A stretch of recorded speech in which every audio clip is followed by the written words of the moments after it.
Hello friends, मेरा नाम है अमित। आप देख रहे हैं पैसा मैटर्स और आज के वीडियो में बात करने वाला हूं taking a car on loan versus taking a car on lease. Car को जब हम खरीदने जाते हैं, एक नई कार लेने जाते हैं, तो हमारे पास ऑप्शन रहती है कि हम कार को या तो हम उसको कैश डाउन पे पूरा का पूरा पैसा जो भी कार की वैल्यू है उसको देके कार को ले लें, या फिर जो दूसरा ऑप्शन है जो कि मोस्ट प्रेफर्ड ऑप्शन है कि हम कार को लोन के ऊपर लें, कुछ डाउन पेमेंट दे जो टोटल कार की वैल्यू उसकी, और बाकी के अमाउंट को फाइनेंस करा के हम कार को घर लेके आ जाए। लेकिन इसी के साथ साथ एक तीसरी ऑप्शन भी काफी सारी कॉर्पोरेट कंपनीज अपने एम्प्लॉयज को देती है टैक्स बेनिफिट का फायदा उठाने के लिए, जिसे बोलते हैं कार लीजिंग। अब कार लीज प्राइमरली दो तरीके से होती है, काफी सारे आगे परमुटेशन कॉम्बिनेशन भी हो सकते हैं, लेकिन अगर हम मोटा मोटा बात करें तो दो तरीके से होती है। सबसे पहले तरीके की कार लीजिंग होती है जहां पे हम बोलते हैं फेयर मार्केट रेजिडुअल वैल्यू, और दूसरी होती है fixed residual value.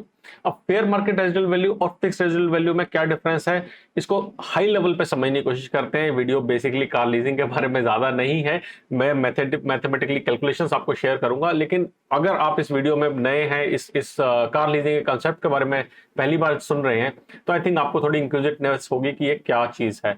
So fair market residual value का मतलब होता है कि कार को अगर आपने लीज किया है तो कार की लीज की ड्यूरेशन के दौरान आप कार को यूज करेंगे, लेकिन जब लीज खत्म हो जाती है तो कार लीजिंग कंपनी को वापस दे दी जाती है, कार आपकी नहीं रहती है। लेकिन आपको लीजिंग कंपनी ऑप्शन देती है कि कार लीज खत्म होने के बाद उसकी एक वैल्यू लगाई जाती है, मार्केट वैल्यू लगाई जाती है, कि अब कार को अगर कंपनी मार्केट में बेचने जाती है तो उसको क्या वैल्यू मिल रही है, और आप उस वैल्यू से 1 रुपया ऊपर देके अगर उस कार को लेना चाहें तो, क्योंकि आपको मालूम है उसकी कंडीशन कैसी रखी है, आपने उसकी ओनरशिप रखी है कुछ टाइम तक, उसको वापस खरीद सकते हैं। दूसरी तरफ बात आती है फिक्स्ड रेजिडुअल वैल्यू की। जैसे अगर आपने कार को 4 या 5 साल के लीज पे लिया है, आप कहते हैं कि मैं 5 साल के बाद इस कार को खरीदना भी चाहता हूं, तो कंपनी उसके हिसाब से आपका लीज प्लान क्रिएट करती है। इन दोनों के अंदर फिक्स्ड रेजिडुअल वैल्यू के अंदर लीज की अमाउंट ज्यादा रहता है और फेयर मार्केट रेजिडुअल वैल्यू के अंदर अमाउंट कम रहता है लीज का। लेकिन आज के वीडियो में जो मैं कवर करने वाला हूं वो सिर्फ मैं कवर करने वाला हूं फेयर मार्केट रेजिडुअल वैल्यू की लीज के बारे में।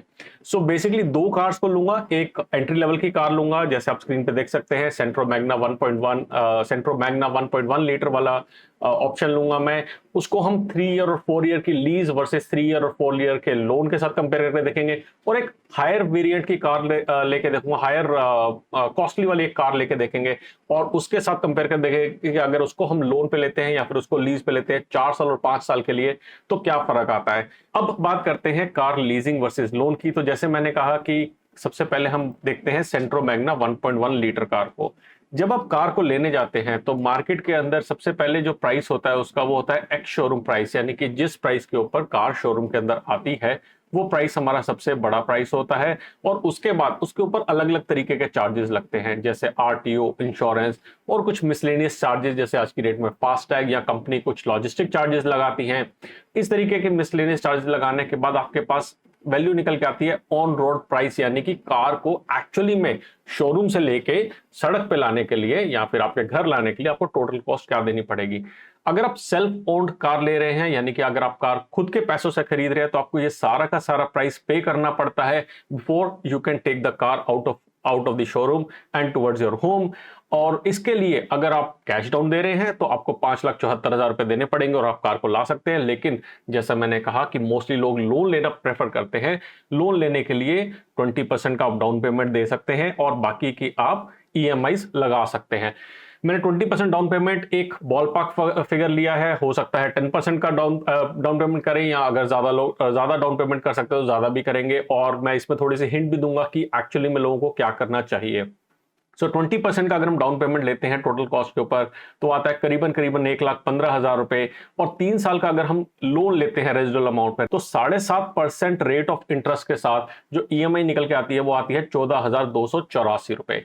इसी तरीके से अगर मैं इसी कार को, सेम कार को अगर मैं 3 साल की जगह 4 साल के लोन पे लेता हूं तो मुझे ये कॉस्ट पड़ती है, मुझे ये ईएमआई की कॉस्ट पड़ती है, वो पड़ती है 11,103 रुपए, अगेन 7.5% के रेट ऑफ इंटरेस्ट के ऊपर। अब बात करते हैं टोटल कॉस्ट ऑफ ओनरशिप। अगर मैंने 3 साल को लोन लिया है तो मैंने 3 साल तक ईएमआई पे करी है, प्लस मैंने एक डाउन पेमेंट भी करी है, तो मुझे टोटल कार कितने की पड़ी। अब हमारी कार की कॉस्ट थी 5,75,000 रुपए के करीबन, लेकिन हमें पड़ती है 6,30,000 के करीबन। आप देख सकते हैं कि अप्रोक्सीमेटली 55,000 रुपए हमें एक्स्ट्रा जेब से देना पड़ रहा है इस कार को, और वो आपकी फाइनेंसिंग की कॉस्ट है जो 7.5% की हम ईएमआई दे रहे थे, इसकी जो कॉस्ट पड़ती है वो 55,000 पड़ी है 3 साल के अंदर। दूसरी तरफ अगर हम बात करते हैं 4 साल के केस में, तो यहां पे आप देखेंगे कि हमारे पास टोटल कॉस्ट ऑफ ओनरशिप आती है 6,47,000, यानी कि करीबन करीबन आपको 70,000 के आसपास को आपका एक्स्ट्रा पैसा देना पड़ रहा है। अगेन फाइनेंसिंग की कॉस्ट, आपको ये इंटरेस्ट की कॉस्ट है इतनी ज्यादा पड़ती है। लेकिन जब हम लीज पे कार लेने की बात करते हैं, उस केस में आपको डाउन पेमेंट कुछ भी नहीं करनी पड़ती है। बेसिकली आप लीज कंपनी से एंगेज करते हैं, उनको बोलते हैं मुझे ये कार लेनी है, आप अप्रूवल्स वगैरह लेते हैं और आप कार को घर लेके आ जाते हैं। आपको कोई भी डाउन पेमेंट नहीं करनी पड़ती, जीरो डाउन पेमेंट करनी पड़ती है और आपको एक लीज का अमाउंट देना पड़ता है। अब मैंने कहा था लीज काफी तरीके की हो सकती है। ये जो लीज का अमाउंट लिया है ये मैंने इंक्लूडिंग मेंटेनेंस लिया है, इंक्लूडिंग इंश्योरेंस लिया है। सो बेसिकली अगर ये अमाउंट मैं पे कर रहा हूं, ये बेसिकली मेरी लीज कंपनी ने मुझे कोटेशन दी थी, मैं वो आपके साथ शेयर कर रहा हूं। हो सकता है आपकी कंपनीज में थोड़े से इसके वेरिएशन हो, मगर इसके अंदर इस पर्टिकुलर अमाउंट के अंदर कार की लीज अमाउंट भी इंक्लूडेड है, मेंटेनेंस भी इंक्लूडेड है, इंश्योरेंस भी इंक्लूडेड है, वो भी जीरो डेप इंश्योरेंस, सब कुछ इंक्लूडेड है। यानी कि मुझे कोई भी टेंशन लेने की जरूरत नहीं है, मुझे सिर्फ महीने के 13,400 रुपए देने हैं। सो 3 साल तक अगर मैं लीज लेता हूं तो 13,400 आते हैं, और अगर मैं 4 साल की लीज लेता हूं तो मेरे पास 11,855 रुपए आते हैं।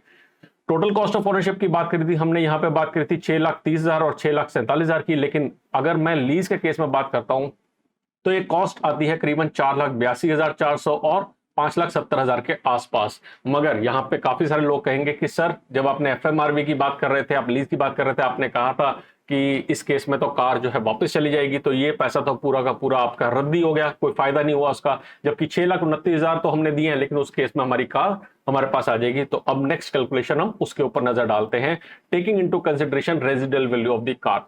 अब यहां पे मैंने क्या किया, मैंने कार की 3 साल के बाद मान के चलो कि 65% की रेजिडुअल वैल्यू है।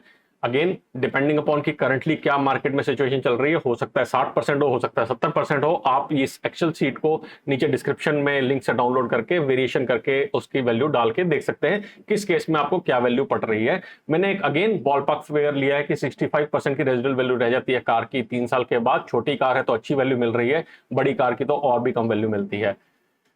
उस केस में 3 साल के बाद अगर मैं देखता हूं कि 3,73,000 रुपए की वैल्यू रह जाती है, पैसा मुझे वापस मिल जाता है, तो मुझे कॉस्ट ऑफ ओनरशिप क्या पड़ी, वो पड़ी 2,55,000 के करीबन। और 4 साल के केस के अंदर अगर बात करता हूं तो मुझे कॉस्ट ऑफ ओनरशिप यानी कि मुझे इफेक्टिव कॉस्ट क्या पड़ी, 3,03,344 रुपए पड़े। बेसिकली मैंने टोटल कॉस्ट पेड में से रेजिडुअल वैल्यू को माइनस कर दिया, तो मेरे पास ये वैल्यू निकल के आती है। अब नेक्स्ट अगर मैं बात करता हूं कि हमारे पास इनकम टैक्स रिबेट हमारे क्या मिलती है। अब यहां पे हमने जब टोटल कॉस्ट ऑफ ओनरशिप की बात करी थी, तो लीज के केस में तो कोई हमारे पास रेजिडुअल वैल्यू थी नहीं, क्योंकि कार हमने वापस कर दी, तो एग्जैक्टली जो हमारा टोटल अमाउंट पे था वही हमारी रेजिडुअल वैल्यू आई।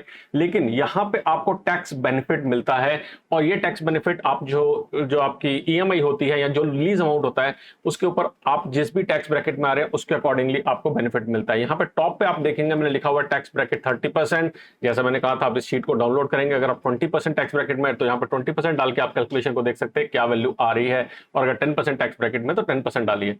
मेंटेनेंस और इंश्योरेंस मैंने एक बॉलपार्क अगेन फिगर लिए हैं 10,000 रुपए की मेंटेनेंस पर ईयर, जिसके अंदर सर्विस प्लस कुछ छोटी मोटी जैसे वाइपर चेंज हो गए या फिर कोई और आपको जरूरत पड़ गई मेंटेनेंस करने की, वो डाली है। और इंश्योरेंस पर ईयर का भी मैंने अराउंड 25,000 पर ईयर का एवरेज अमाउंट लिया है। शुरू के सालों में ज्यादा रहती है, लेकिन अगर आपके कोई मेजर एक्सीडेंट्स या डेंट्स नहीं पड़ते हैं तो आपके आने वाले टाइम के अंदर अमाउंट ये कम होता जाता है।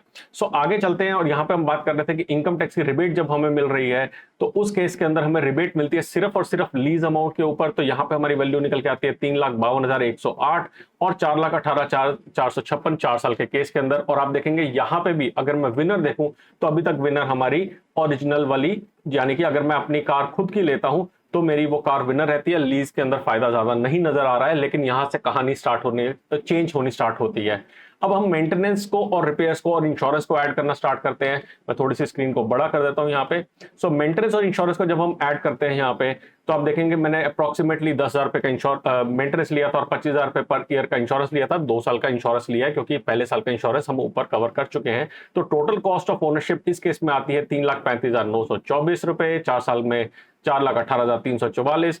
और लीज के केस में तो कुछ ये सब इंक्लूडेड है, यानी कि वैल्यू है 0, तो सेम यही वैल्यू वापस उठ के इधर आ जाती है। तो हमारे पास ये कहानी निकल के आती है। अब सिचुएशन थोड़ी इंटरेस्टिंग होनी स्टार्ट करिए। अगर आप 3 साल की लीज देखेंगे या वर्सेस 3 साल का लोन देखेंगे, तो अब हमारे पास कार्स वापस जा रही है 3 साल और 4 साल के बाद। तो यहां पे हमारे पास 3 साल के लोन वाली सिचुएशन बेटर है, लेकिन 4 साल के अंदर देखें तो कांटे की टक्कर है। यानी कि आप लोन पे लेते हैं या लीज पे लेते हैं, दोनों बराबर चीजें हैं, कोई फर्क ज्यादा नहीं पड़ रहा है। अब सिचुएशन में आगे चलते हैं और इंटरेस्टिंग चीज देखते हैं फ्यूल के ऊपर। अब हमने गाड़ी ली है तो गाड़ी के फ्यूल पे तो हम खर्चा करेंगे अनटिल अनलेस आपने इलेक्ट्रिकल व्हीकल लिया है जिसकी कॉस्ट ज्यादा है करंटली, उसको इस कैलकुलेशन में मैंने नहीं लिया है। पेट्रोल या डीजल जो भी गाड़ी ले रहे हैं, 50,000 रुपए साल का मैंने खर्चा माना है। अब कंपनीज इसके ऊपर भी आपको फ्यूल के ऊपर भी टैक्स बेनिफिट देती हैं, अगेन डिपेंडिंग अपॉन आपका क्या रोल है कंपनी में, क्या क्या आपके बेनिफिट अलाउड होंगे उसके हिसाब से। लेकिन 50,000 रुपीज पर ईयर यूजुअली मैंने देखा है कंपनीज टैक्स एग्जेम्पशन के लिए देती हैं। यानी कि 3 साल की अगर बात करें तो 1.5 लाख रुपए के करीबन की आपको आपका अमाउंट फ्यूल के ऊपर खर्च हो रहा है, और इसके ऊपर आपको टैक्स रिबेट मिलेगी अगर आप कार को लीज पे ले रहे हैं। तो उसको अगर मैं अकाउंट करता हूं कि 50,000 रुपए साल का, तो 4 साल में आप 2 लाख रुपए का खर्चा करेंगे फ्यूल के ऊपर, तो उसके ऊपर आपको 57,600 रुपए का टैक्स रिबेट मिलेगी। और अगर आप 3 साल की बात करते हैं तो 43,200 रुपए तक की टैक्स रिबेट मिलेगी। अब अगर हम रिवाइज कॉस्ट लगाते हैं तो रिवाइज कॉस्ट में मैंने क्या किया है, मैंने यहां पे तो हमारे पास सीधा 3,35,000 प्लस 3,35,924 प्लस 1.5 लाख रुपए हो गया, हमारे पास ये वैल्यू आ गई। लेकिन अगर हम इसमें बात करें, लीज के केस के अंदर बात करें, तो यहां पे हमारे पास टोटल कार कॉस्ट के अंदर हमने फ्यूल की कॉस्ट ऐड करी है, माइनस करी है रिबेट, तो हमारे पास इफेक्टिव कॉस्ट आती है 4,58,908 रुपए। अब सिचुएशन और इंटरेस्टिंग हो गई है क्योंकि यहां पे हमारे पास रिवाइज कॉस्ट में आप देखेंगे तो हमारे पास लीज की कार विनर होनी स्टार्ट हो गई है, और जो लोन पे हमने कार ली थी उसके ऊपर हमारे पास ओवरहेड्स हैं, और इसका यानी कि हमारे पास इतनी इफेक्टिव नहीं पड़ रही है। लेकिन पिक्चर अभी भी बाकी है और इंटरेस्टिंग होने वाली है। वो कैसे? वो इस तरीके से कि हमने जब कार को लोन पे लिया था तो हमें यहां पे डाउन पेमेंट देनी पड़ी थी, आपको याद है हमने 20% का डाउन पेमेंट दिया था। लेकिन अगर हम कार को लीज पे लेते हैं तो कोई हमारे पास डाउन पेमेंट नहीं रहते। मान लीजिए अब मेरे पास ऑप्शन है कि मुझे कार को लेना है और मैंने कार को लोन पे नहीं लिया, मैंने कार को लीज पे लिया, तो जो मेरा डाउन पेमेंट का अमाउंट है उसको मैं कहीं इन्वेस्ट कर देता हूं। ये 1.25 लाख रुपए, 1,15,000 का जो अमाउंट है, इसको मैं किसी भी जगह पे इन्वेस्ट कर देता हूं, ऐसी जगह पे जहां मुझे ज्यादा नहीं, सिर्फ 6% का इंटरेस्ट मिल रहा है। तो उस इंटरेस्ट की वैल्यू 3 साल के अंदर अराउंड 22,000 के करीबन हो जाती है, और 4 साल के अंदर उसकी वैल्यू करीबन 30,000 हो जाती है। तो ये भी बेनिफिट आपको मिलता है क्योंकि आपको जीरो डाउन पेमेंट के ऊपर कार मिल रही है, तो आपको इफेक्टिवली और ज्यादा फायदा होता है। और उसको भी अगर मैं अकाउंट में लेता हूं, यानी कि ये मेरे पास जो पैसा है ये मेरी इफेक्टिव कॉस्ट को कम कर देता है, तो फाइनल कॉस्ट जो मेरी निकल के आती है वो 3 साल की cost of ownership, total cost of ownership loan के केस में निकल के आती है 4,85,000, और 4 साल के केस में आती है 6,18,000। जबकि लीज के केस के अंदर आप देखेंगे कि काफी इफेक्टिवली कॉस्ट कम आती है। यहां पे अराउंड 50,000 रुपीज का फर्क है 3 साल की लीज के अंदर, और 4 साल की लीज की अगर मैं बात करूं तो अराउंड 90,000 रुपए, 90,000 रुपए का फर्क पड़ रहा है। लास्ट इस चीज के ऊपर हम बात करें कि पर मंथ अगर हम बात करते हैं तो पर मंथ हमें इफेक्ट पड़ता है। अगर मैं लीज पे कार लेता हूं तो करीबन 300 रुपए का फर्क पड़ता है, और सॉरी 1,300 रुपए का फर्क पड़ता है, और अगर 4 साल की गाड़ी लेता हूं मैं तो 1,800 रुपए का फर्क पड़ता है। तो क्या लीज बहुत अच्छी ऑप्शन है, सबको लीज लेनी चाहिए? इतना फायदा होने के बावजूद भी कुछ चीजें हैं जिनका हमें ध्यान रखने की जरूरत है। वो ये कि अगर आप फोर क्लोज करते हैं, यानी कि आपने जो लीज का अमाउंट के लीज की ड्यूरेशन ली है 3 साल 4 साल, अगर आप उससे पहले लीज को खत्म करते हैं तो एक बहुत बड़ी प्रॉब्लम हो सकती है। डिपेंडिंग अपॉन लीज कब खत्म कर रहे हैं, तब आपको सारा का सारा पैसा देके गाड़ी को लेना पड़ेगा, और उस केस में आप second owner of the car हो जाएंगे। प्लस रीसेल वाली कार का जो लोन अमाउंट रहता है वो 7.5% पे नहीं, करीबन 10-12% पे आपको फाइनेंस पे मिलता है। ये एक प्रॉब्लम हो सकती है। तो अगर आप कंपनी को छोड़ के जाने की सोच रहे हैं जल्दी, तो वो आपको दोबारा सोचना पड़ेगा, या तो आपको लीज ट्रांसफर करनी पड़ेगी किसी के पास, या फिर अपनी नई कंपनी के अंदर लीज को लेके जाना पड़ेगा, या पूछना पड़ेगा कि जिस कंपनी में आप जा रहे हैं वहां पे लीज की फैसिलिटी अवेलेबल है सेम कंपनी से या नहीं। लास्ट चीज आती है माइल्स की, यानी कि जब आपकी कार अपनी है तो उसके अंदर कोई भी आप कितना भी गाड़ी चलाइए कोई फर्क नहीं पड़ता है। लेकिन अगर आपने लीज पे कार ली है तो आपको लिमिटेड किलोमीटर मिलते हैं कि इतने किलोमीटर आप चला सकते हैं, और अगर आप उस किलोमीटर से ज्यादा चलाते हैं, जैसे 3 साल में 30,000 किलोमीटर या 4 साल में 40,000 किलोमीटर आप यूजली लेके चलते हैं, उस हिसाब से आपकी लीज की कॉस्ट डिफाइन होती है। और अगर आप उसको एक्सीड करते हैं तो आपको 1 रुपए 2 रुपए पर किलोमीटर एक्स्ट्रा देना पड़ता है, डिपेंडिंग अपॉन आपकी कौन सी कार है और किस तरीके की लीज है। सो यहाँ पे हम देख सकते हैं लीज का फायदा है। अगर आप अगेन ड्यूरेशन के लिए, कुछ ड्यूरेशन के लिए, जिस जो लीज ड्यूरेशन है उस ड्यूरेशन के लिए आप रहना चाहते हैं कंपनी में, तो आपको हेडेक फ्री कार मिल रही है, कोई टेंशन नहीं है मेंटेनेंस की, कोई टेंशन नहीं है इंश्योरेंस की, जीरो डेप इंश्योरेंस मिल रहा है, तो अगर कुछ हो जाता है कार को, आपको कुछ नहीं करना है, आपको सिर्फ भेजना है वर्कशॉप में and it will be taken care of. अब नेक्स्ट लेते हैं, हम एक बड़ी कार की बात करते हैं। यहाँ पे सरप्राइज लिखा हुआ है क्योंकि again this may be the car that I may be taking. So बात करते हैं इस कार की एक्स शोरूम प्राइस। इसके दो डिफरेंट वेरिएंट लिया है, एक मैंने लिया है इनिशियल वेरिएंट और एक लिया है टॉप वेरिएंट। तो सेल्फ ओन कार की हमने बात करी है यहाँ पे, तो 18,22,300 रुपए का एक्स शोरूम है, और जो टॉप वेरिएंट है उसका एक्स शोरूम करीबन 20 लाख रुपए है, और ऑन रोड ये गाड़ी पड़ती है 21.5 लाख रुपए की और 23,60,000 की, दो अलग अलग वेरिएंट है।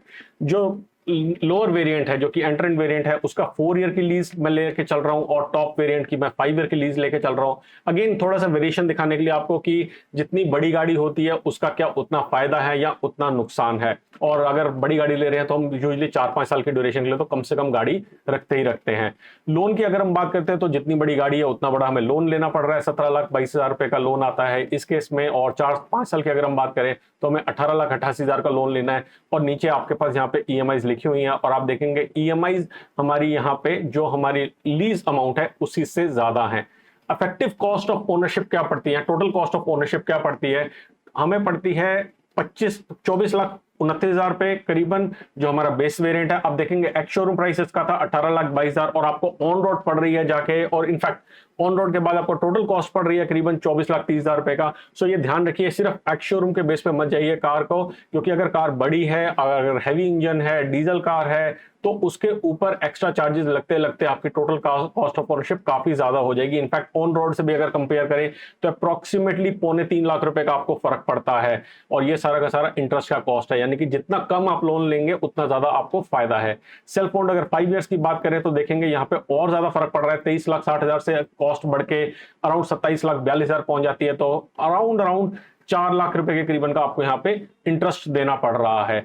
लेकिन अगर लीज की बात करते हैं तो आपने टोटल कॉस्ट पे करी है 21,22,000 या 22 लाख रुपए, 22,20,000 4 साल और 5 साल के लिए। अगेन इस केस के अंदर आपको पैसे वापस नहीं मिल रहे हैं, ये हमने पहले कवर किया हुआ है। और वापस अब नेक्स्ट में जाके देखते हैं कि अगर मैं रेजिडुअल वैल्यू निकालता हूं, बड़ी गाड़ी है उसकी रेजिडुअल वैल्यू कम रहती है, तो यहाँ पे मैंने वैल्यू ली हुई है करीबन 60% 4 साल के बाद, और अप्रोक्सीमेटली 55% 5 साल के बाद, डिपेंडिंग अपॉन किस तरह की कार है, अगेन वेरी करेगा।